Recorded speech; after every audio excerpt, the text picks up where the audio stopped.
ফজরের আজানের পর ছোট্ট গ্রাম মধুপুর জেগে ওঠে। পাখির কিচিরমিচিরে ভরে যায় চারদিক।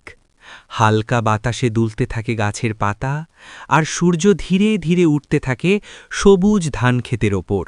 আম্মু আজ আমাকে স্কুলের টিফিনের জন্য 20 টাকা দিয়েছে। নামাজ শেষে রিফাত মসজিদের বারান্দায় বসেছিল।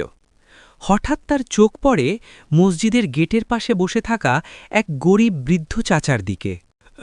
এ আল্লাহ, আজ যদি একটু সাহায্য জুটত। আমার তো মাত্র 20 টাকা, দিলে আজ টিফিন খাবো না। ঠিক তখনই রিফাতের মনে পড়ে যায় তার আব্বুর কথা। বাবা, আল্লাহর রাস্তায় দিলে কখনো কমে না। চাচা, এটা নেন।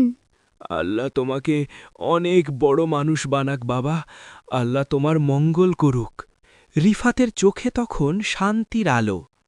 পেট খালি থাকলেও তার হৃদয় ভরে গেল সুখে।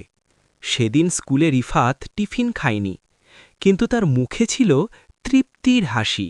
বাবা, আজ তুমি টাকা দাওনি, তুমি তোমার মনটা দান করেছ।